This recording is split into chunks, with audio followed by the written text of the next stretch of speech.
అందరికీ నమస్కారం.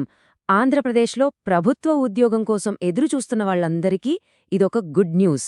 సమగ్ర శిక్షా విభాగం నుంచి ఒక మంచి నోటిఫికేషన్ వచ్చింది.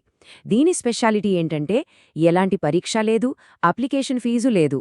సో ఈ అద్భుతమైన అవకాశం గురించి ఇప్పుడు మనం వివరంగా తెలుసుకుందాం.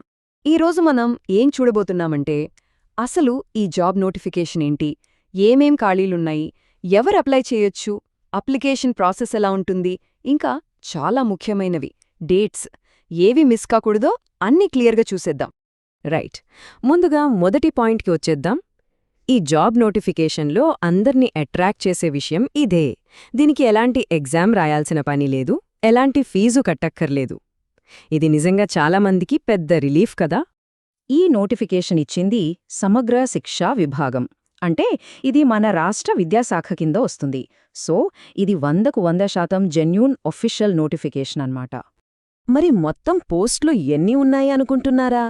ఏకంగా 208. అవును, ఆంధ్రప్రదేశ్ అంతటా కలిపి మొత్తం 208 పోస్టులను ఈ నోటిఫికేషన్ ద్వారా భర్తీ చేయబోతున్నారు. ఇది చాలా మంచి నంబర్. సరే, ఇప్పుడు నెక్స్ట్ సెక్షన్లోకి వెళ్దాం. ఈ 208 పోస్టులో ఏమేమున్నాయి, వాటి వివరాలేంటో ఇప్పుడు క్లియర్గా చూద్దాం. ఇక్కడో ముఖ్యమైన విషయం గమనించాలి. ఈ ఉద్యోగాలన్నీ పర్మనెంట్ కాదు, ఇవి అవుట్సోర్సింగ్ బేసిస్లో ఉంటాయి. పోస్టింగ్లు కూడా కస్తూర్బా గాంధీ బాలికా విద్యాలయాలు అంటే కేజీబీవీ స్కూల్స్లో ఉంటాయన్నమాట. మొత్తం 208 ఖాళీలు అనుకున్నాం కదా, వీటిని 2 రకాలుగా డివైడ్ చేశారు. అందులో వార్డెన్ పోస్టులొచ్చేసి 86, ఇక పార్ట్ టైం టీచర్ పోస్టులు ఏకంగా 122 ఉన్నాయన్నమాట. సో ఎవరి అర్హతను బట్టి, ఇంట్రెస్ట్ను బట్టి వాళ్లు సరైన పోస్టుకు అప్లై చేసుకోవచ్చు.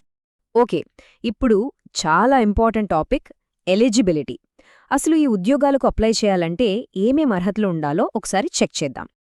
ఈ నోటిఫికేషన్లో ఫస్ట్ అండ్ ఫార్మోస్ట్ కండిషన్ ఇదే. ఈ పోస్టులకు కేవలం మహిళలు మాత్రమే అప్లై చేసుకోగలరు. ఇది ఎక్స్క్లూజివ్గా వాళ్లకోసమే రిలీజ్ చేసిన నోటిఫికేషన్. ఇక ఏజ్ విషయానికి వస్తే July 1, 2025 cut off date. General category వాళ్లకు 45 ఏళ్లలోపు ఉండాలి.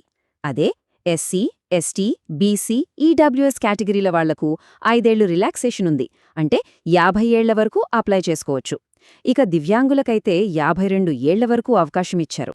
ఎడ్యుకేషనల్ క్వాలిఫికేషన్స్ చూస్తే ఏ పోస్ట్కైనా సరే బ్యాచిలర్స్ డిగ్రీ కంపల్సరీ. దాంతోపాటు బీఎడ్ లేదా ఎంఏ ఎడ్యుకేషన్ కూడా చేసి ఉండాలి. ఒక్క విషయం, పార్ట్ టైం టీచర్ పోస్టుకు అప్లై చేసేవాళ్లు బ్యాచిలర్స్ డిగ్రీలో బీఎస్సీ చేసి ఉండాలి. సరే, అర్హతలన్నీ ఉన్నాయనుకుంటే నెక్స్ట్ స్టెప్ అప్లై చేయడమే. గుర్తుంచుకోండి, ఈ ప్రాసెస్ మొత్తం ఆఫ్లైన్లోనే ఉంటుంది. ఆన్లైన్ అప్లికేషన్లు లేవు. మరి దీన్ని ఎలా చేయాలో స్టెప్ బై స్టెప్ చూద్దాం. ప్రాసెస్ చాలా సింపుల్. ఫస్టు మీ జిల్లాలోని అదనపు ప్రాజెక్ట్ కోఆర్డినేటర్ అంటే ఏపీసీ ఆఫీస్కి వెళ్లి అప్లికేషన్ ఫామ్ తీసుకోవాలి.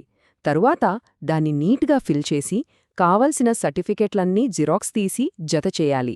ఫైనల్గా ఆ అప్లికేషన్ను లాస్ట్ డేట్లోపు మళ్లీ అదే ఏపీసీ ఆఫీస్లో సబ్మిట్ చేయాలి.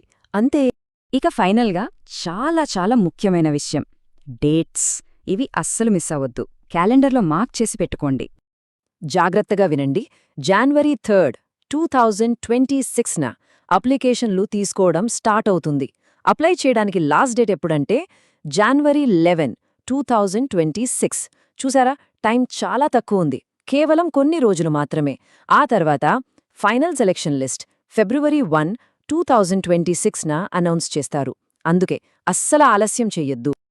సో మొత్తం మీద మనం గుర్తుపెట్టుకోవాల్సిన విషయాలేంటంటే ఎగ్జామ్ లేదు, ఫీజు లేదు, కేవలం మన క్వాలిఫికేషన్స్ ఇంకా కొన్ని రూల్స్ బేస్ చేసుకుని సెలెక్షన్ ఉంటుంది. ప్రభుత్వ రంగంలో ఒక జాబ్ సంపాదించడానికి ఇది నిజంగా ఒక డైరెక్ట్ రూట్ అని చెప్పొచ్చు. మరి కెరీర్లో ఒక మంచి ముందడుగు వేయడానికి ఇది సరైన అవకాశం అనిపిస్తోందా? ఇంకేమైనా వివరాలు కావాలన్నా అఫీషియల్ పీడీఎఫ్ కోసం, అప్లికేషన్ ఫామ్ కోసం మీ జిల్లా ఏపీసీ కార్యాలయాన్ని వెంటనే సంప్రదించండి. అస్సలు ఆలస్యం చేయకండి. All the best.